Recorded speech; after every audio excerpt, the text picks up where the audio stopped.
Bienvenidos. Hoy vamos a explorar algo que, creo, a muchos nos ha pasado. Comprar un auto. Llegas, te pones de acuerdo, firmas unos papeles, pagas y te llevas el vehículo. Parece un simple intercambio, ¿verdad? Parece, pero no lo es. Para nada. Porque si miras de cerca, lo que ocurre es una danza invisible de conceptos jurídicos. Tienes el derecho a recibir el auto, pero también el deber de pagar. Y la otra persona, pues tiene el derecho a recibir tu dinero y el deber de darte las llaves. Usamos esa palabra, derecho, todo el tiempo. Todo el tiempo. Por eso, basándonos en una serie de textos jurídicos que analizamos, hoy nos vamos a preguntar, ¿qué diablo significa realmente tener un derecho? Esa es la pregunta del millón, porque es un concepto que damos por sentado, pero es como el aire. Está por todas partes, es invisible y es sorprendentemente complejo. Totalmente. Las fuentes que tenemos nos permiten hacer algo fascinante, poner ese concepto bajo el microscopio, desarmarlo, digamos, en sus piezas fundamentales para ver de dónde viene, de qué está hecho y sobre todo cómo funciona en la vida real. Es un viaje para entender la arquitectura de un poder que todos creemos tener. Exacto. Ok, empecemos a desarmar esto. Lo primero que las fuentes recalcan es una confusión que, puede surgir de nuestro propio idioma. Usamos la misma palabra, derecho, para dos cosas completamente distintas. Así es.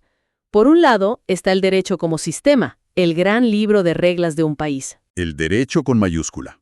Eso es, lo que los juristas llaman derecho objetivo. Piensa en ello como el manual del juego de la sociedad. La Constitución, las leyes, los códigos, todo el sistema. En inglés, para que quede claro, esto sería law, el sistema completo. Pero luego está la otra acepción, la que nos interesa hoy, el derecho subjetivo. Esta es la jugada específica que tú como individuo puedes hacer dentro de ese juego. Y con el respaldo del manual, claro. Ah, ya veo. En inglés, esto sería a right. Tener, por ejemplo, derecho a la libertad de expresión es un derecho subjetivo. Es una facultad tuya. Entendido. El derecho objetivo es el campo de juego y las reglas. Y el derecho subjetivo es mi permiso para correr con la pelota en una dirección específica. Entonces, si lo definimos, un derecho subjetivo es, básicamente, un poder que me dan las reglas. Esa es una excelente manera de ponerlo. Es un poder o una facultad que el sistema, el derecho objetivo, te da para exigirle a otra persona que haga o no haga algo, o para actuar tú mismo de una forma que beneficie tu propio interés. Y ahí viene algo clave que subrayan las fuentes. Sí, que un derecho siempre es relacional, no existe en el vacío. Siempre es un poder frente a alguien. Y no siempre es frente a la misma gente, ¿cierto? Aquí es donde el ejemplo del auto se pone interesante. Mi derecho a que me entreguen el auto que compré no es igual a mi derecho a que nadie me lo robe una vez que ya es mío. Precisamente, y esa es la primera gran división. Por un lado tienes los derechos que llamamos relativos. A los abogados les encanta el latín, así que los llaman ad personam. Hacia una persona. Una persona específica. Tu derecho a exigir la entrega del auto solo vale contra el vendedor con el que hiciste el trato. No puedes ir a cualquier otro concesionario y exigírselo a ellos. La relación es cerrada. Vale, eso es un derecho relativo. ¿Y el otro tipo? El otro es el derecho absoluto. El término en latín aquí es erga omnes. ¿Qué significa? Contra todos. Tu derecho de propiedad sobre ese auto, una vez que es tuyo, es absoluto. Ojo, no significa que sea ilimitado, ya veremos eso, pero sí significa que puedes exigirle a toda la sociedad que respete tu propiedad. Que nadie lo use sin mi permiso, que nadie lo dañe. Justo. El deber de respeto es general, es de todos. Ok, si esa es la definición básica, me genera una duda. Esta idea de que los individuos tenemos estas pequeñas burbujas de poder personales se siente muy moderna. No me imagino a un centurión romano hablando de sus derechos subjetivos. ¿De dónde sacamos esta idea? Es que tienes toda la razón. Es una idea con una historia de evolución muy marcada. Las fuentes rastrean sus semillas hasta Roma, claro. ¿Ah, sí? Sí, pero los romanos no tenían el concepto como lo conocemos. Tenían figuras como la potestas, que era el poder del jefe de familia, o el dominium, que era su señorío sobre las cosas. Eran, digamos, poderes individuales, pero no se teorizaba sobre ellos como derechos. Eran como los ingredientes crudos, pero todavía no había una receta. Exacto. Esa es la analogía perfecta. La receta, o al menos el primer borrador, llega en la Edad Media. Según los textos, en el siglo XII, unos juristas redescubren los textos romanos y empiezan a hacer algo que fue conceptualmente revolucionario. A ver, Conectaron la palabra ius, que era derecho en un sentido amplio, con dominium. Empezaron a decir que el dominio sobre algo es un tipo de ius. wow. O sea que tuvieron que inventar la idea de que un derecho es algo que se tiene, como si fuera, no sé, un objeto. Eso es un cambio de mentalidad enorme. Totalmente. Y una vez que esa idea está sembrada, la cosa explota en la Edad Moderna. De repente llega un tipo que lo cambia todo, John Locke, en el siglo XVII, un nombre conocido. Claro. Él lanza una bomba intelectual. Dice que los seres humanos nacemos con derechos, vida, libertad y propiedad, y que existen antes que cualquier gobierno. O sea que el Estado no te los da. No, su función es protegerlos. Y esa idea fue la pólvora que encendió las grandes revoluciones y declaraciones de derechos en Estados Unidos y Francia en el siglo XVIII. Claro. Y una vez que la idea de los derechos individuales está en boca de todos, me imagino a los juristas del siglo XIX volviéndose locos tratando de definir qué es exactamente esta cosa. Y eso fue exactamente lo que pasó. Se desató un debate gigantesco, una batalla intelectual con dos teorías principales. Por un lado estaba la teoría de la voluntad. ¿De qué iba? Su campeón, un jurista alemán llamado Windscheid, decía que tener un derecho es, en esencia, tener un poder de la voluntad reconocido por la ley. Es tu capacidad de elegir, de decidir con el respaldo del sistema. Suena lógico. Mi derecho es mi voluntad en acción. Pero me hace ruido. Espera, esa teoría se cae a pedazos si piensas en un bebé o en alguien en coma. Tienen derechos. Y vaya que los tienen, pero no tienen una voluntad consciente para ejercerlos. Esa es la crítica clave. Y no sobrevivió intacta precisamente por eso que acabas de decir. Y por eso surgió su gran rival, la teoría del interés, de otro titán alemán, Rudolf von Jhering. A ver qué decía él. Un momento. La voluntad es solo la herramienta. Lo que importa es para qué sirve. Para él, un derecho es un interés jurídicamente protegido. La ley no protege tu querer por el simple hecho de querer. Protege el beneficio o el interés que buscas. A ver si te entiendo. Para la primera teoría, el derecho es la espada. Para la segunda, no es la espada, sino el tesoro que la espada protege. Esa es una analogía perfecta. El problema es que ninguna de las dos era completa. La de la voluntad dejaba fuera a los incapaces y la del interés confundía el fin, el tesoro, con el medio, la espada. Entonces, ¿dónde quedamos hoy? La visión actual, que es la que recoge nuestras fuentes, es una fusión de ambas. Entendemos un derecho subjetivo como la herramienta, la facultas agendi o facultad de obrar, que se te da para proteger un interés. Es tanto poder como protección. Ok, la historia nos muestra que definir esta palabra ha sido un dolor de cabeza. Y eso nos lleva a un momento que, leyendo las fuentes, me pareció un verdadero ajá. A principios del siglo XX, un jurista estadounidense, Wensley Newcomb Hoffeld, dijo básicamente: el problema es que estamos usando una sola palabra para hablar de cuatro cosas totalmente diferentes. Lo de Hoffeld fue una genialidad. Fue como si, hasta ese momento, los químicos hubieran usado la palabra sustancia para referirse al agua, al hierro y al aire. Él llegó y creó la tabla periódica de las relaciones jurídicas. Me encanta esa imagen. La otra persona. Es una herramienta de claridad mental increíble. Pues vamos a pasar nuestro auto por esa herramienta. El primer par que describe Hoffeld es el más intuitivo. Pretensión y deber. Exacto. Si yo tengo una pretensión, tú tienes un deber. Son las dos caras de la misma moneda. Con el auto. El comprador tiene la pretensión de que el vendedor le entregue el vehículo. Por lo tanto, el vendedor tiene el deber de entregárselo. No hay pretensión sin deber. Bien, fácil. El segundo par es privilegio y no derecho. Esto suena más a libertad. Correcto.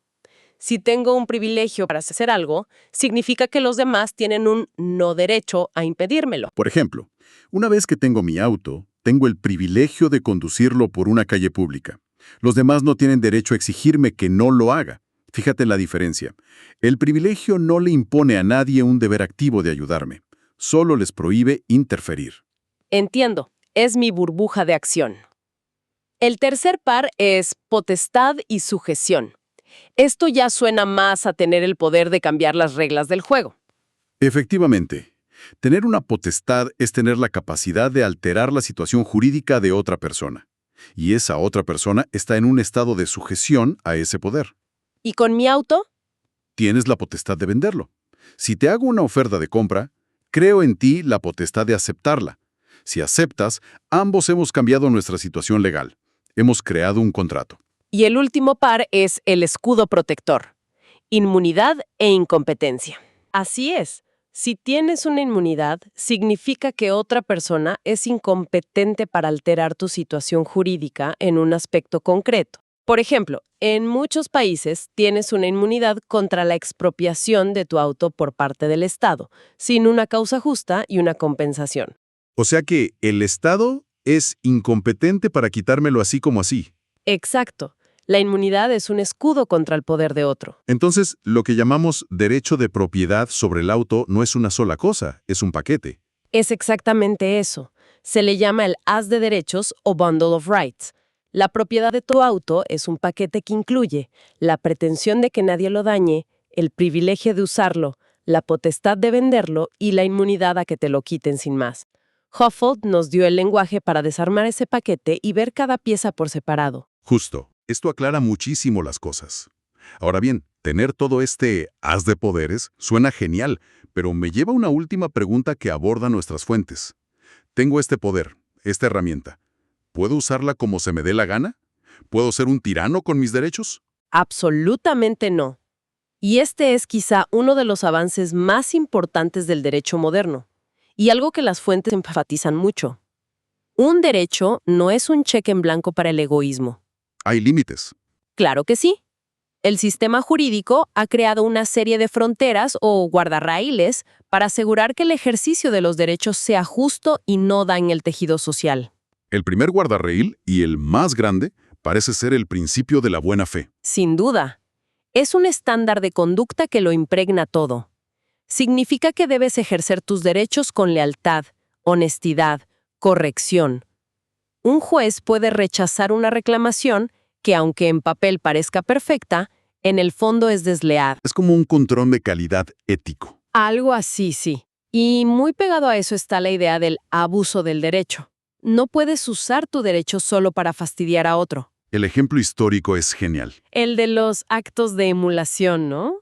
Es muy gráfico. El ejemplo de Manuel era el de un tipo que, solo para molestar a su vecino, construía en su propio terreno un muro altísimo, sin ninguna utilidad para él, con el único y malicioso fin de taparle el sol y las vistas. Aunque técnicamente estaba en su derecho. Exacto. Estaba en su derecho de construir en su propiedad, pero lo estaba usando de una forma antisocial, abusiva. Me recuerda a esas disputas online donde alguien está técnicamente cumpliendo las reglas de una plataforma, pero es evidente que las está usando solo para acosar a otra persona. Es una analogía perfecta para el mundo moderno. Hoy la doctrina es más amplia. Se considera abuso cuando usas un derecho desviándolo de su propósito social, especialmente si es para dañar a otros. Hay otro límite que me pareció muy curioso: la doctrina de los actos propios. En resumen, no puedes decir una cosa y hacer la contraria. Esa doctrina protege la confianza, que es la base de cualquier sociedad. Si tu conducta a lo largo del tiempo ha hecho que otra persona confíe razonablemente en que actuarás de cierta manera, no puedes luego dar un volantazo y ejercer un derecho de forma sorpresiva y contradictoria. El ejemplo del alquiler es muy claro. Claro, si el dueño de un local te acepta durante un año el pago del alquiler con 3 días de retraso sin decir ni pío, no puede de repente al mes siguiente intentar echarte por un retraso idéntico y sin previo aviso. Su conducta anterior creó una confianza legítima. Tiene todo el sentido del mundo. Y para terminar, el escenario más complejo. ¿Qué pasa cuando dos derechos, ambos legítimos, chocan de frente? Como dos autos en una intersección. La colisión de derechos. Pasa todos los días. Y el derecho tiene distintas herramientas de gestión de tráfico para esto. A veces, la solución es la jerarquía. Darle prioridad a uno. Eso es. Por ejemplo, si hay 2 hipotecas sobre la misma casa, se aplica un principio antiguo. Prior in tempore, potior in iure. Primero en el tiempo, más fuerte en el derecho. Justo. La hipoteca que se registró primero tiene preferencia para cobrar. Y si no hay una jerarquía clara, si los dos derechos son en principio iguales, entonces se busca una solución de compromiso, que normalmente implica un sacrificio compartido. El caso clásico es un deudor que quiebra y no tiene dinero para pagar a todos sus acreedores. Y no alcanza para todos, no. Si ninguno tiene una preferencia especial, no cobra uno todo y los demás nada. Se reparte lo que hay a prorrata. Cada uno recibe un porcentaje de su deuda. Se sacrifica un poquito del derecho de todos para llegar a una solución equitativa. ¡Qué viaje! Empezamos con la simple compra de un auto y hemos terminado desarmando la propia idea de tener un derecho, viendo su historia, su anatomía con el bisturí de Hofeld y los límites que le impone la convivencia. Queda claro que un derecho es mucho más que un permiso. Muchísimas. Es una herramienta de poder sofisticada, pero una cuyo uso está condicionado a la buena fe y a su función social. Y eso nos deja en un lugar muy interesante para terminar. Una idea que una de las fuentes llama protección jurídica por diseño. Suena a tecnología. Y lo es. Estamos entrando a un mundo donde nuestras interacciones, nuestros contratos, nuestros derechos están cada vez más mediados por algoritmos y plataformas digitales. Compras el auto con una app, financias con un contrato inteligente. Claro, todo se está codificando. ¿A dónde nos lleva eso? Esa es la pregunta provocadora.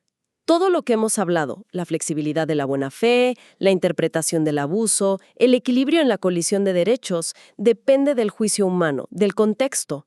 Cuando reducimos un derecho a líneas de código, Estamos perdiendo algo. la pregunta es esa. ¿Estamos preservando esa riqueza o la estemos aplanando? ¿Estamos convirtiendo el complejo haz de derechos en un simple permiso binario de sí o no, donde la única respuesta posible es la que el sistema fue programado para dar?